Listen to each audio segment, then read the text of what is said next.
So thank you for everyone who is joining us live today for this third virtual learning journey session co-hosted by the EFL Energy Hub and the Energy Futures Lab. There are many familiar faces in the room today of people who have been joining us to date. But if you don't know me yet, my name is Laura McTaggart, and I'm the community mobilizer for the Energy Futures Lab and coordinator for our Energy Futures Roadshow program.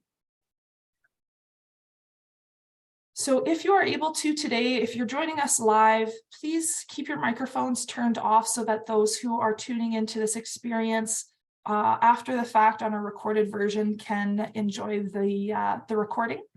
And if you do have any questions that you would like to ask Sean, please feel free to type them in the chat box, and we will address those in our Q&A session later on over our lunchtime together. So you might notice quite a few familiar faces in the room. There are also some new faces. So joining us live are members from this year's Energy Futures Roadshow host community of EFL, as well as those who have participated in some of our 10 previous roadshow communities. So welcome to everyone, wherever you're joining us from today. And we're really gathering together today so that we can pause for some learning moments between the Energy Futures Lab community and participants of current and past EFL Roadshow communities. Today's session, I'm very excited for us to be learning about how to lead a movement from a really special presenter, Sean Collins. And the topics for today's session, if you're wondering where this idea came from, it was really from the participants of the EFL Roadshow. And as I'm sure many people in the room can understand, being the leader of change is difficult. A person has to advocate for their idea, get people on their side, and also create an initiative that will last.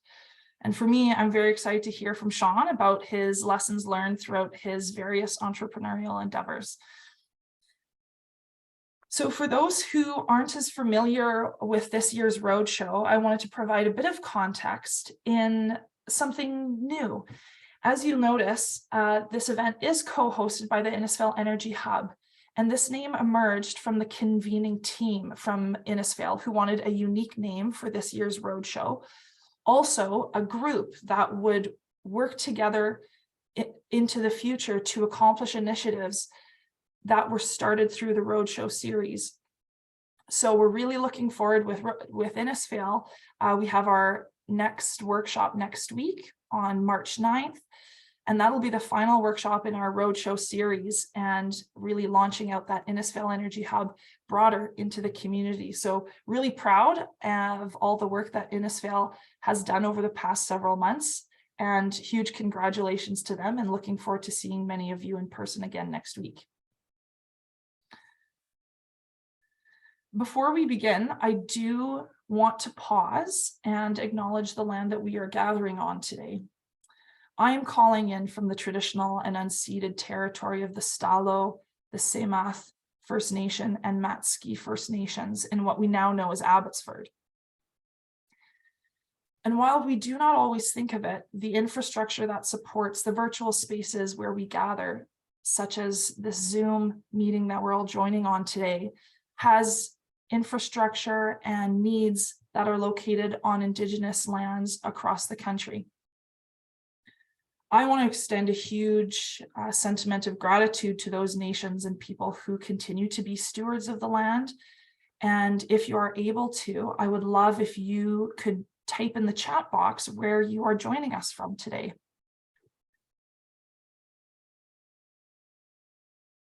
I'll take a brief pause here to see where we've got people tuning in from.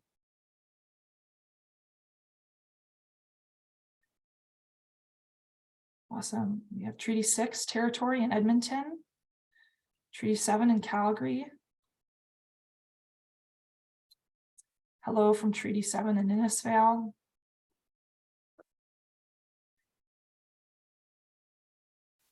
Treaty 6, Calgary. Or sorry, Treaty 6 in Black Falls, my apologies.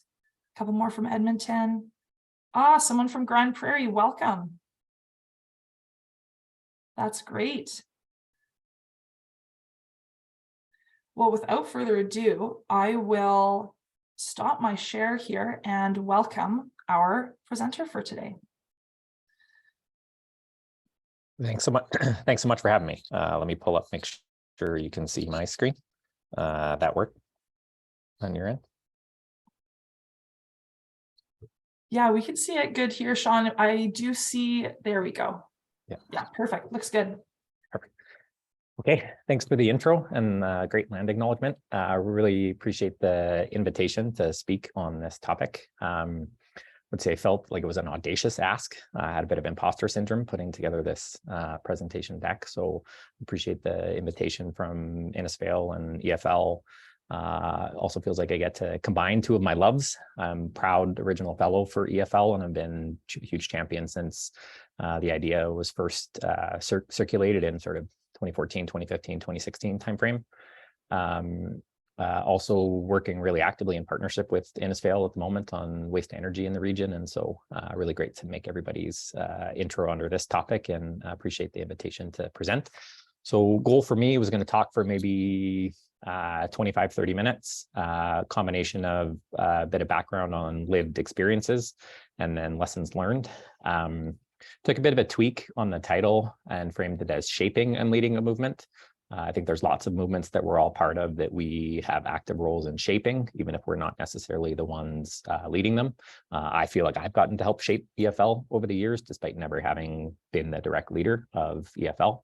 And so taking this as sort of lessons for all people. We're all parts of lots of movements. And so how do you shape or lead those organizations or groups that you're a part of? So I'll jump in. Would love lots of questions. We'll try to keep lots of time at the end for active dialogue and available anytime. My quick background on myself. So I've been single track focus of my career in energy and energy transition work. I feel like I caught the bug in grade 6 when I was 12 and moved up to Fort McMurray. I was always sort of really grabbed by the challenge of energy transition. How do we take advantage of the incredible wealth we've been gifted, and how do we ensure a long-term sustainable future on our planet? Have been the sort of intersection of that has been something that's captured me from a pretty young age. Spent my whole career working in this space.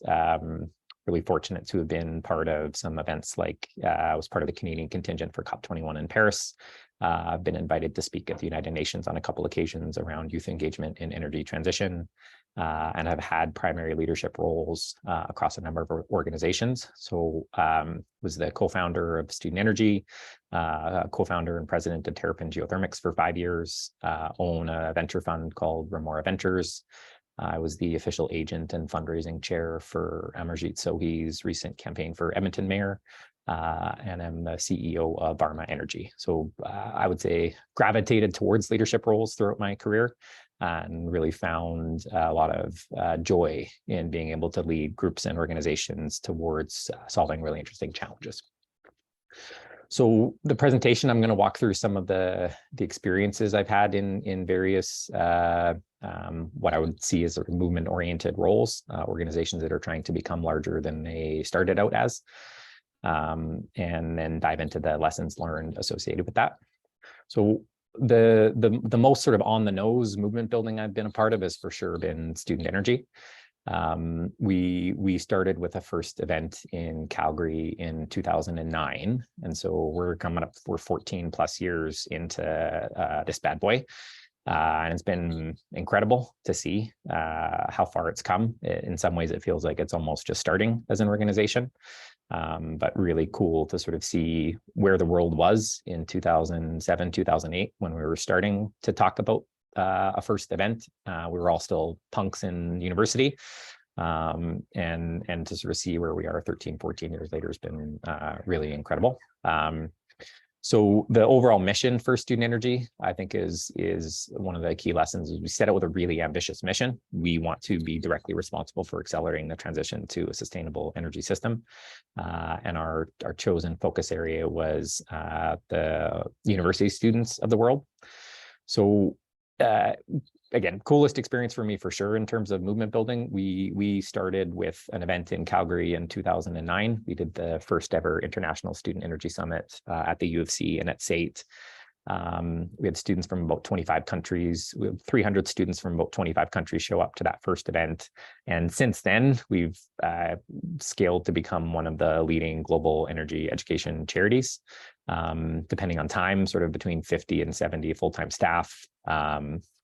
We have university level chapters in over 40 countries around the world, multi-million-dollar annual operating budget, direct outcomes of new venture creation, new project creation, really has created hundreds of thousands of youth around the world who are committed to energy transition. So very, very proud to see the growth. We said this about 4 or 5 years ago, that student energy had kind of reached what we thought was the theoretical top of success. Like the dream for us was to get to the point where we have chapters in countries all around the world. And our last summit in London, we had 100 countries send youth representatives to. So feel we've sort of achieved success in delivering one of the most geographically diverse youth energy organizations in the world. So really cool experience and a lot of lessons learned through the student energy experience, and how do you start small and build and grow something sustainable over years and years. Yeah, taken me to some interesting places, like through student energy was, that was the invitation to participate in COP21 as part of the Canadian contingent. Gotten to travel the world and meet young dynamic folks from all walks of life through that process. I would say some of my efforts in sort of shaping and leading the student energy movement has really been around capacity building and allocating resources to youth to execute real world energy projects. I feel like we're evolving past the point of talking about energy transition, renewable energy, et cetera. It's in the execution phase. Like we've arrived at the execution phase of all of this. And so we've implemented some really interesting, I would say, just natural organizational growth over the years. Sort of started a lot with awareness, education, networking, inspiration, sort of bringing people into the movement, I would say was primary focus off the start. Now feels like as it's growing and growing and growing, it's shifting more to now how do you demonstrate tangible progress and action. So some examples, like we, this year, or sorry, in 2022, we commissioned Student Energy's first ever power plant. EFL actually bought some of these Energy Futures Lab. Some of these cells on this solar panel are bought by Energy Futures Lab, so appreciate their support. But we raised about $30,000 to build a solar PV system at NAIT in Edmonton, and NAIT is buying the power off of the Student Energy chapter on campus.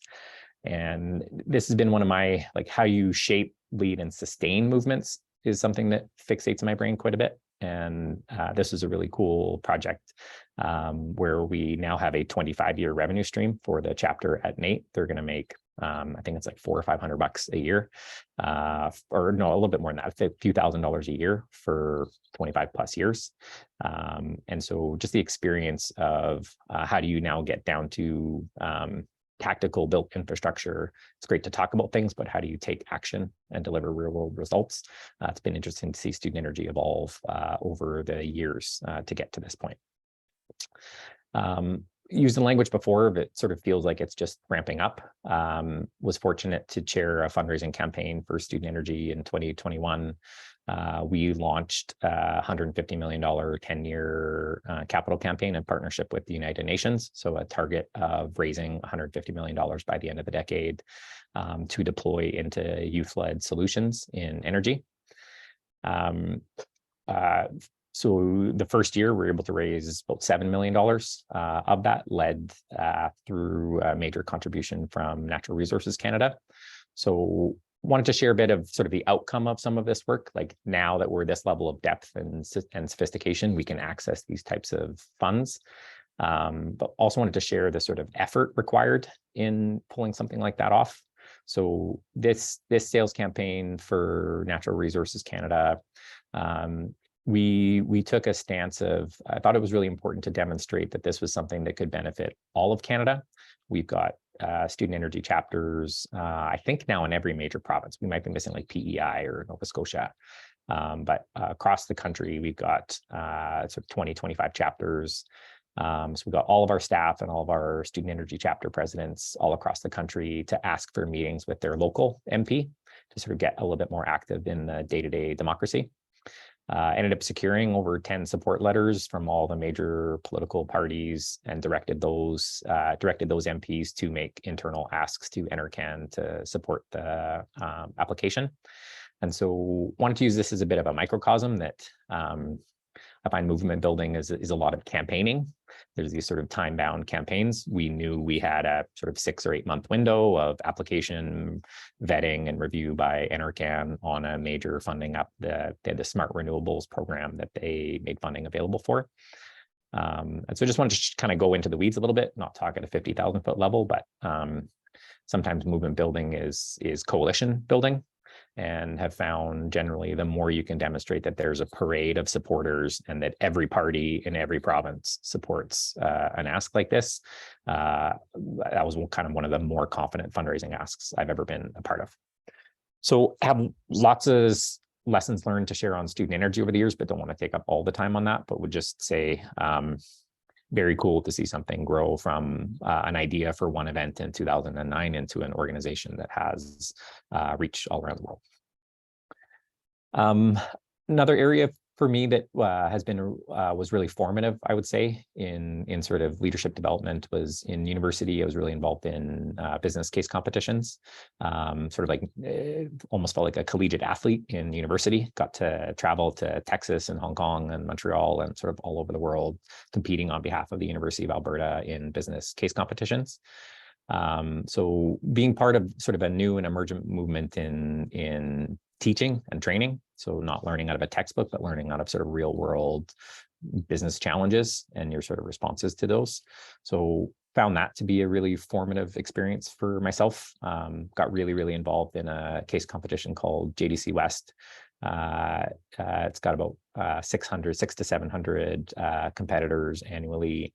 So I was involved from 2006 through 2009 in that, and then served as the founding chairman of the board. And really interesting experience, again, in the youth space about how do you really educate and activate youth through knowledge and training, and really enjoyed that experience.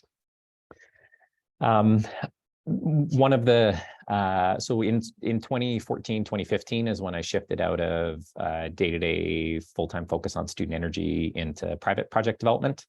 Would say the only downside of student energy was that it is a charity where there is no equity kicker. You build a big globally scaled organization with lots of, there's no monetary benefit back to yourself. It was 5 or 6 years of getting paid way less than I could have gotten paid anywhere else. And so was keen for me, I would say the deeper we got into student energy, the more you map and understand the energy system, the more my opinion sort of formed that energy transition is a transition of infrastructure. We need to build we want the molecules and electrons of energy. We need to deliver those in new, innovative, and interesting ways. And I was really keen to sort of dive into the world of project development. So myself and a couple business partners started a company called Terrapin Geothermics in 2016. I had the honor of leading the organization from 2016 through 2020 as the president of the company. Through some cool milestones, including securing first geothermal resource rights in Alberta history. We got a $25 million grant from the federal government, equity investment from PCL Construction. And so this was a whole new ballgame, I would say. Things like chasing the province for a year and a half on resource rights is a new experience. And kind of you recognize there can't be a movement of new geothermal projects if there's not a regulatory framework to assign resource rights. And so sometimes the impediments to growth and impediments to new movement building is not necessarily where you would think it to be.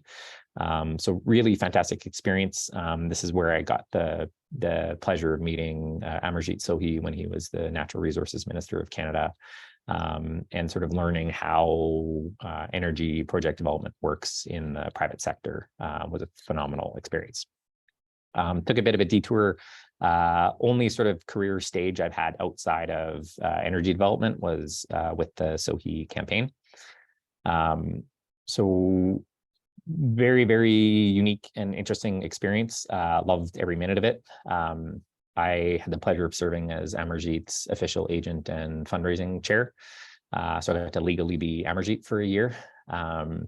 And get sort of my whole community and real experience in mobilization at a community level. Campaigns are about mobilizing people and ideas and dollars and voters. So really, really fun experience to involve my kids in. They think it's normal that the mayor comes over to your house all the time, and that you can. My daughter banned Amarjeet from coming to her birthday party, and just fun experience to feel like you're really connected into the political sphere of your city. And for me, also exercise in working with people you think are genuinely good human beings. Nothing but great things to say about Amarjeet as a person. I think we need more kind human beings leading our citizens, and he's somebody who I don't think has ever lost sight of the joy and fun of this. This is him climbing a tree with my daughter Hattie, and so just the experiences of being with somebody who sort of doesn't take it too seriously and still has sort of takes the moments for joy. It's been really interesting. I'll keep cranking here. Again, for me, also a cool experience in a very public competition. I would say there was definitely some stress associated with this experience in that as fundraising chair, the last thing that happens before the election is everybody discloses all of their donors, and the media tabulates who's raised the most money, therefore who they think is the odds-on favorite to win. So having a very public fundraising competition against 5 other campaigns was a unique pressure-oriented situation, but I found that to be one that really forces you to act and perform and to figure out a way to overcome whatever obstacles you have. There's sort of no excuse when you know that it's a public competition. So really enjoyed that aspect of it. And then at the moment, feel like we're leading a movement to eliminate landfills with Varme. We're developing waste energy with carbon capture and storage assets. And been sort of a new problem to discover around just how we treat waste and how we're wasting our waste as a city or as a country. Like over 90% of garbage gets thrown in a landfill in Canada. In the next 20 years, on current trajectory alone, we're going to landfill over 1 trillion pounds of garbage in Canada. And so this is one that's been a really interesting problem to sort of see the state of where we're at today and how this is going to take a 5 or 10-year movement of effort of citizens and municipalities and corporations and regulators and governments to really do something unique. In Europe, over 90% of their waste in post-recycling goes to waste energy in a number of countries. And so I've been really enjoying this one as sort of, you have a bit of a playbook of what's working. How did they build this movement in Europe? Why have we not started in North America? And so really been enjoying this challenge of how do you unlock the value of waste and develop a suite of waste energy assets in Canada. So that's kind of lived experiences. I'll jump into the lessons learned piece. This is the sort of catch-all on them. I'll go through each of these sort of one by one, but of the things I've been a part of to date, as I was trying to synthesize, like what are the lessons that I've learned in the roles I've had a part in shaping or leading, it's been these. One of the biggest for me is that it has to belong to everyone. If you're really possessive over it being your organizations or your language, or like you sort of want to infect everyone with the thinking that your ideas are great. And so I would say, again, coolest part, I would say, of student energy is just seeing how it's become a core part of the identity of tens of thousands of people around the world. We use the language all the time of we produce these little movement cards as a tangible takeaway for everybody, so they feel connected physically to what we're doing. Talk to people all the time. We're like, I still have my movement card from the Bali Summit in 2015, and we sort of keep it as a tangible takeaway. But really intentionally from the start, we've used the language of you are part of a movement and it belongs to all of us. There's not sort of not an executive committee that gets to decide something that you care about, but really inclusive by nature as a fundamental tenet. I have nothing but great things to say about Kaylee Taylor. Janice Tran and Kaylee Taylor were my two co-founders for Student Energy. And in the early days, Kaylee would always use the quote of head in the clouds, feet on the ground. And I found this to be pretty critical. There's a tension in this. There's a paradox in this. The head in the clouds piece of you have to be, people want to follow ambition and vision.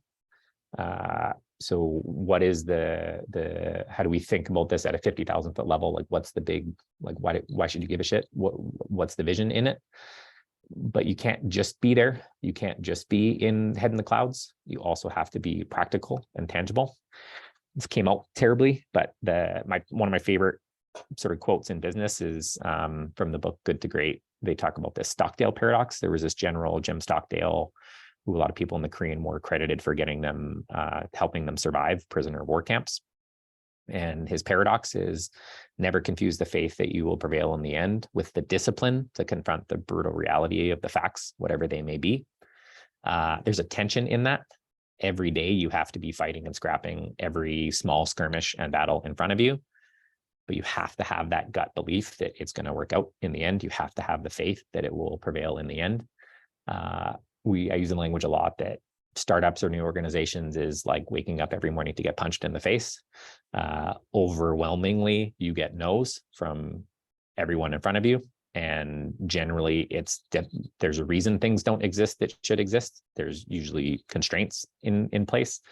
And so I found as a group, the ability to create space for the tension and conflict of confronting the brutal reality of your day-to-day. We had the experience in our second or third year of operations of 50% of our budget fell through at the last minute and we couldn't make payroll. You can't head in the clouds your way through that. You have to feet on the ground your way through that and be really nimble and active and reactive and willing to make quick calls. And so I find in anything you're doing, this tension of what is your optimistic belief that you will achieve? And then how do you confront those brutal facts on the ground every day? Anyone that hangs around me long enough, I have a fascination with mathematics. For me, I've seen in chatting with other folks, even about this talk, like I chatted with Najwan, who's EFL legend and is running in provincial politics at the moment, talked a lot about the movements are about mobilization. And I would say this has been thinking that's driven me throughout my career is the size of the solution required is what dictates the size of the ambition or the mobilization.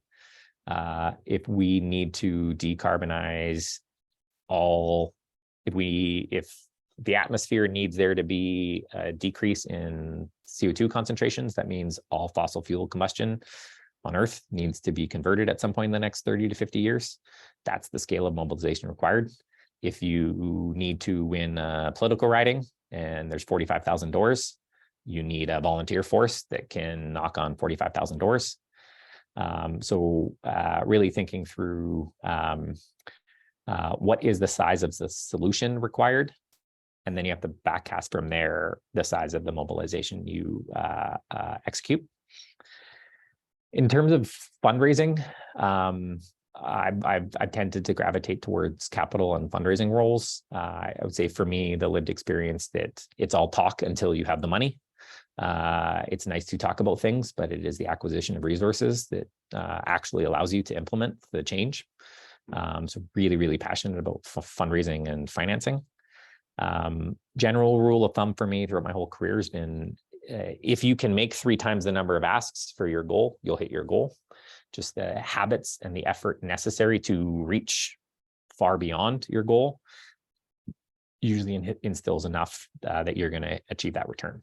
And finding traction, actually being able to demonstrate that you did something with resources is what will lead you to getting future resources.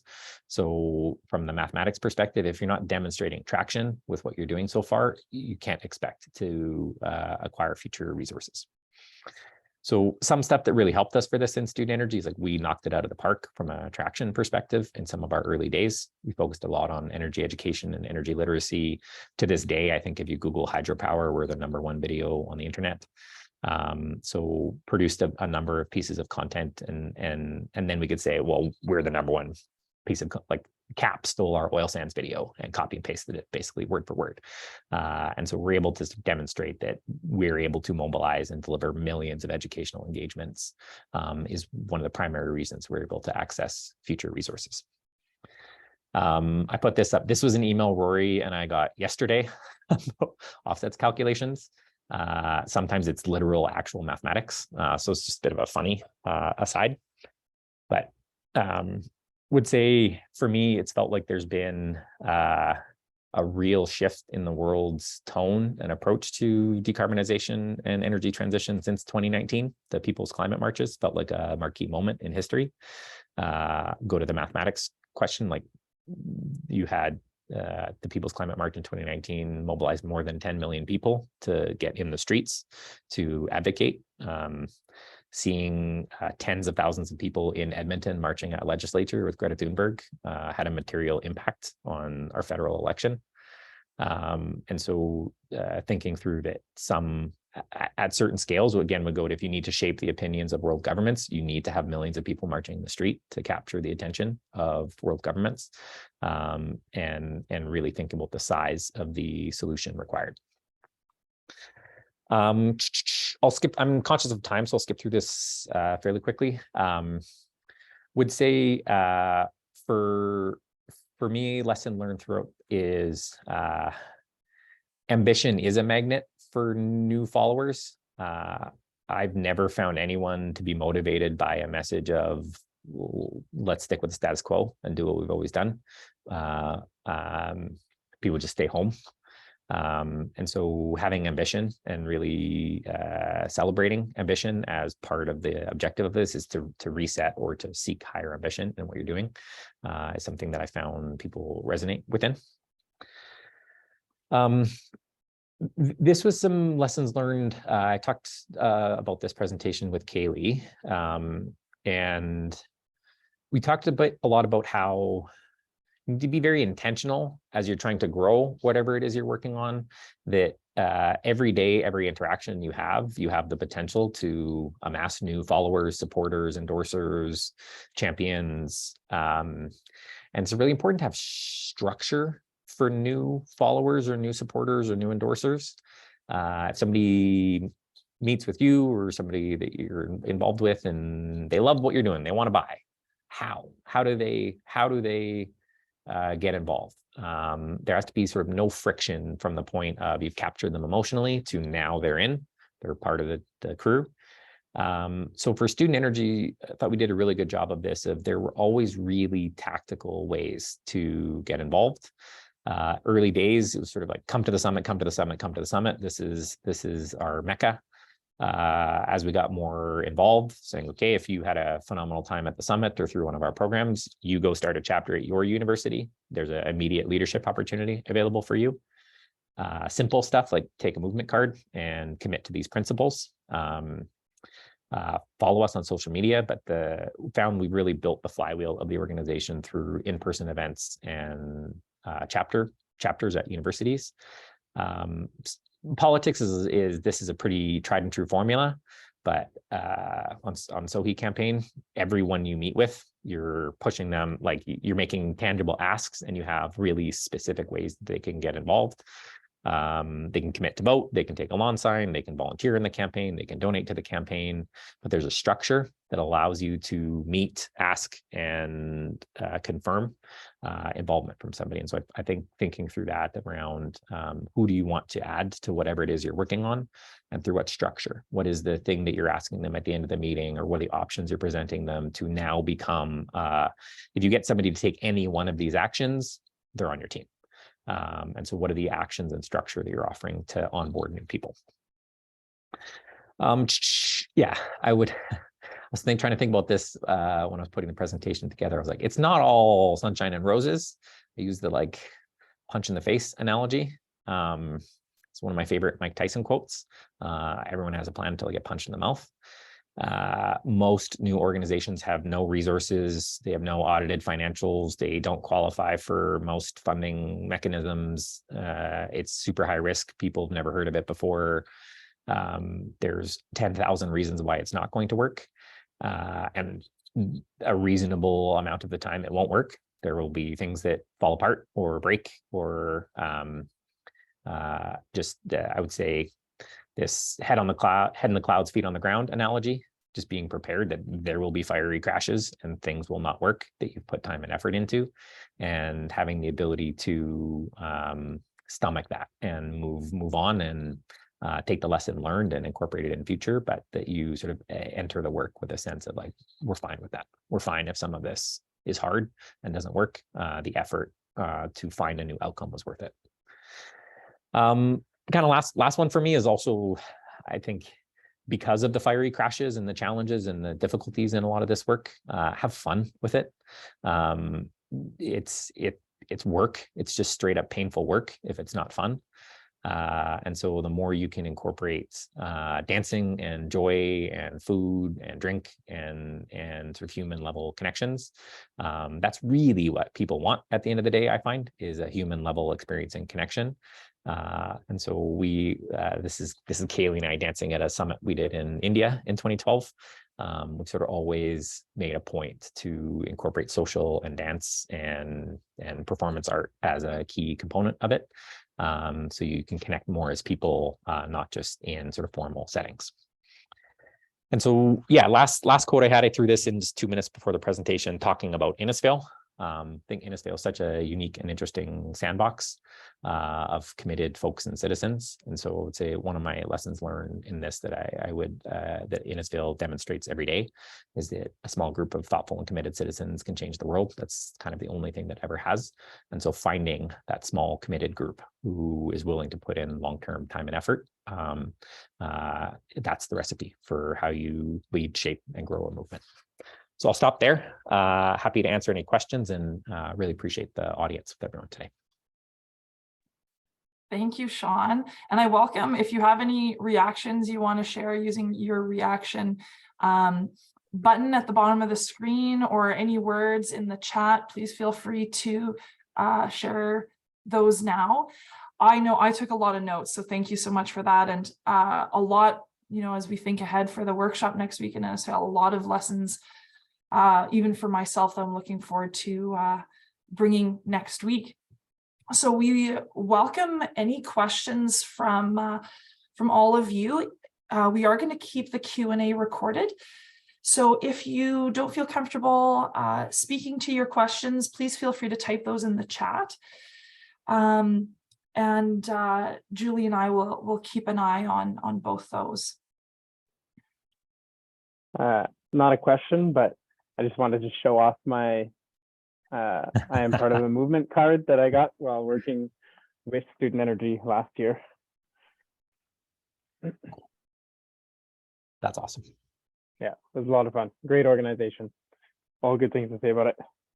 And would recommend checking out their website for sure. They're doing some cool stuff. That's awesome. Thank you, Rory. And yeah, Jean, go ahead. Yeah, thanks so much, Sean, for the presentation. You're always so inspiring.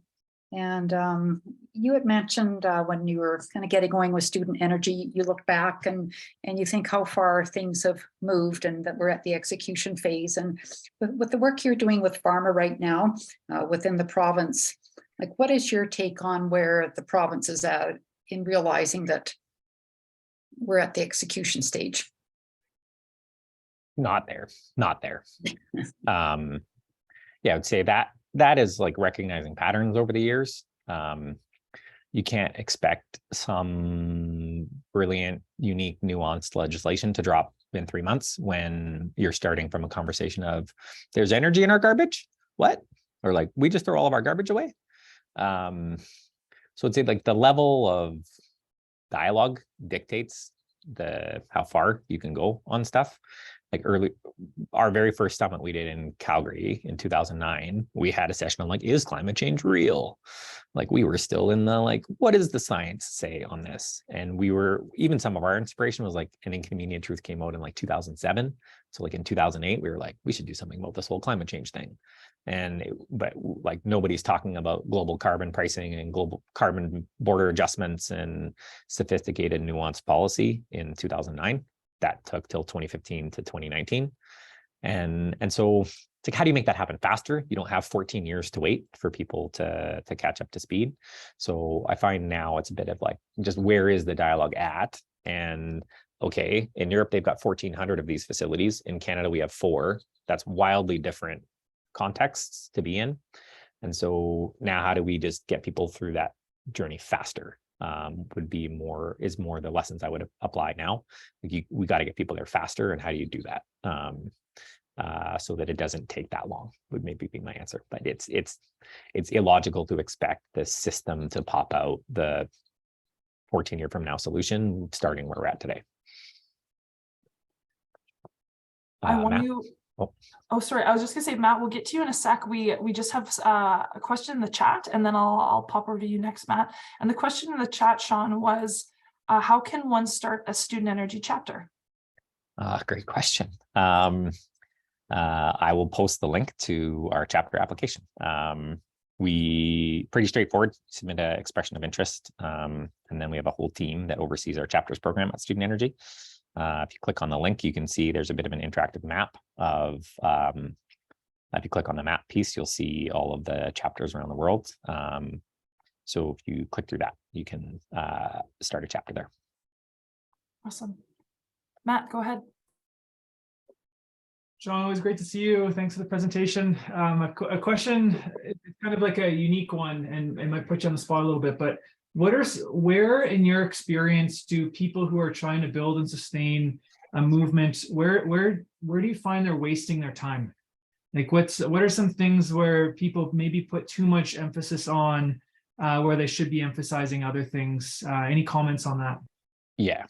I use a language a lot of perfect is the enemy of done. I find people waste their time because it's like, it's new, you've barely thought about it. There's tons of holes. There's obvious logical holes in new things usually. And so you're like polishing it and polishing it and polishing it and polishing it. I would use language of just ship it. One of my favorite analogies or sort of analogies from business is it's not real until you've asked somebody for money. And so I find like whatever you're doing, generally it needs resources of some kind. If you're trying to build anything that is movement-esque or growing in any way, shape, or form, it needs more staff, it needs more materials, it needs more cash, it needs more of something. Like you need to fuel it with something. Get to that as quickly as you possibly can. Just start asking for people, because you'll learn from them what the actual real holes are. In asking somebody to work with you or volunteer with you or join you as a business partner, whatever their reservations are, that's your real opposition you need to overcome. I think oftentimes people like perfect is the enemy of done. They're like, I'll keep working on this plan and my business strategy and my pitch deck and my whatever for weeks, months, years, and not shipping it. I would say just get it out in front of real actual customers or people you want to say yes to you, and just accept the blood of most of them will say no off the start. But that's kind of the point. Just get in a live ammo situation as fast as possible.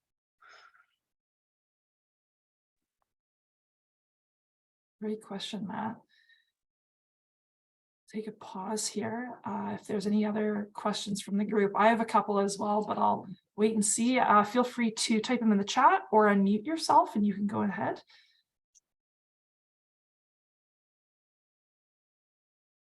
I have one.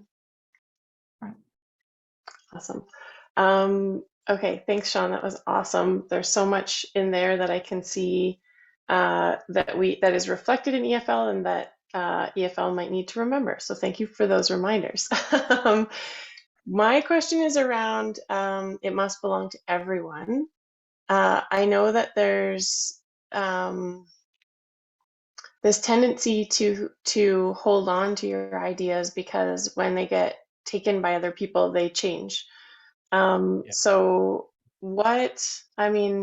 maybe what's your experience around that, and how do you balance the ego part of us that says, this is my idea and this is a great idea and I want it to be this way, and it's not a great idea if it's not this way, against it's the best idea is what everyone will join and do, and what will actually happen in the end. So how do you, maybe that's both a personal question and then also a practical question. Yeah. I think this is where a lot of things die, is that it gets caught up in somebody needs it to be their thing. That's their ego drive of I'm the person that invented the process and I have to be in every meeting and it's my thing. I would say for me, I've just tried to condition my brain that the objective is that other people start to if your ideas become other people's ideas and they start talking about them as their own ideas.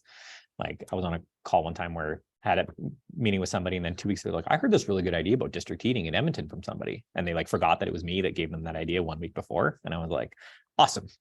I think you have to take it as flattery. For yourself if it was your idea, if they were your words, if you genuinely were the one that came up with the idea or the concept, that it was yours. And so who is it flattery for yourself, or are you worried that somebody else is getting credit? I just generally interpret it as awesome. Other people have caught on and take it as a pat on your own back. Again, in some situations, you want to be holding the wheel and driving it, and you don't want other people. But I find in general, finding ways that it belongs to other people and that they're allowed to riff on it, makes them feel like they'll be a part of it. People feel it's that's Dave's thing, and Dave has to sign off on every component of that. People are just hesitant to want to put their emotional effort and energy into it. So I find you just got to get over it and pat yourself on the back and be awesome, this is flattery that they're stealing my ideas. Not always easy, but.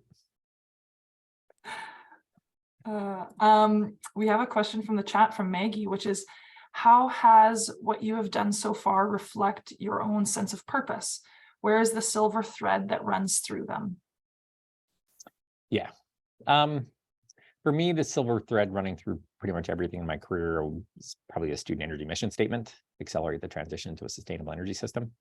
I would say most of my choices in my career have been driven by that. Where can I exert my effort and ambition and talents in a way that accelerate the transition to a sustainable energy system? I think that's a really cool moment for humanity to get there. We now have free renewable energy beyond. It's a moment in time that we can achieve. And so for me, my sense of purpose, and this is a bit of growing up in Fort McMurray, you see the largest industrial project in human history as in your hometown. There's a transition that we need to make away from combusting fuel for energy. And part of it for me is a sense that's going to take 30, 40, 50 years. I can put an entire career into that problem. And so for me, picking problems that take a long time are very difficult to solve, but the outcomes of them is transformative. That's the thread that I've sort of carried through my career. Yeah, that's great. I had a question that maybe I'll ask now, Sean, is a big part of what we do at the EFL is addressing polarized views. And I'm really curious about where in your work have you addressed polarizing views, and how do you get those people on your side? Yeah. I'd say especially first 3, 4, 5 years of student energy, that was a huge focus for us. Did some really cool I got to host the first ever public debate between the head of the Coastal First Nations and the president of Enbridge's Northern Gateway Pipeline. We won the National Radio Award for that. We did an event in Norway where we had the head of Arctic drilling for Shell and the country manager for Greenpeace Norway do a debate with one another. Both of those situations, it was the first time either of them had spoken to each other. I found that kind of crazy. I'd say, and the audience interest in this, like we had like fashion blogs in Vancouver writing about pipeline debate with First Nations and Enbridge. That is the stars on the marquee that people want to see, is these sort of theoretically polarizing viewpoints. Part that I found crazy, like the Norway debate, head of Arctic drilling for Shell and country manager for Greenpeace recommended the same thing. They both advocated for harmonized regulations for all of the Arctic nations in terms of Arctic drilling. So like the rules of the game are different between each of the nations, and that's impossible because then you're, so it's interesting to me that sometimes when you bring people together, you're like, okay, that to me is now just a dead obvious solution. That if your Greenpeace and your Shell are saying the same thing, you should probably do that thing.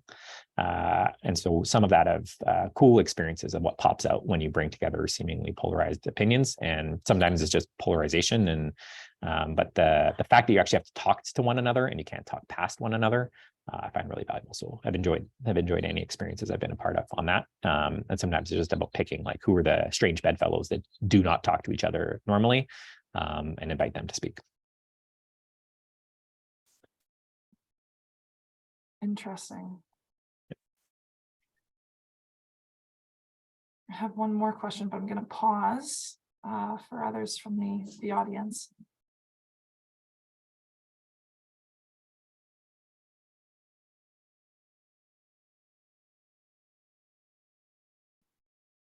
All right.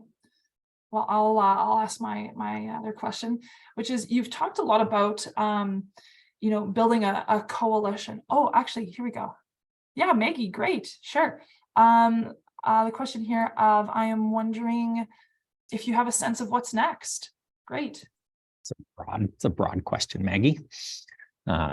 Any more nuance to that? What's next in terms of what, just in life? Well, I'm thinking about when Varme's done, where does your heart want to take you? What do you most want to do next? Yeah.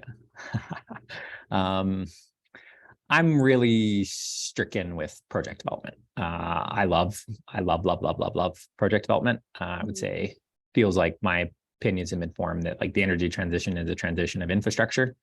We need lots of things that deliver molecules and electrons to us. It's going to be decades until we have swapped all of the molecules and all the electrons for ones that we can sustain forever. I can't see any scenario where I am not working in project development for decades ahead. And just continuing to again, feel like it's a 30 to 50 year problem.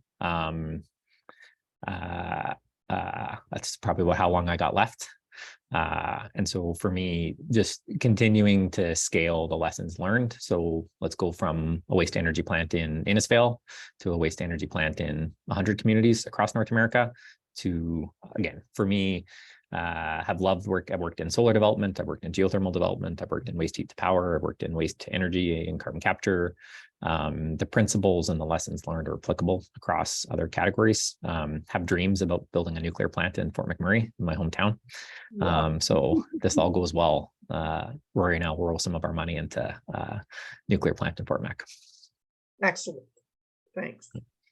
And then serving as your chief of staff when you run for premier. Or Jean's too. I think Jean is this. She can't self-fund that campaign, so I could be her fundraising chair. You could, yes. Yeah, you could. Todd. Hi, Sean. Thanks for the conversation. Always great to engage with you. Do you have a few communities on board on this conversation today? We're working directly with EFL right now with our energy hub. But what, from your perspective and your knowledge of EFL and the work that you've done globally, what advice do you have for communities to leverage resources, the community, local governments to help with this movement? Anything comes to mind? Yeah. Would say advice to communities and the sort of how to leverage this. My answer would be to be ambitious and bold. Everyone everywhere is looking at this stuff with the same information. Being open for business isn't really good enough.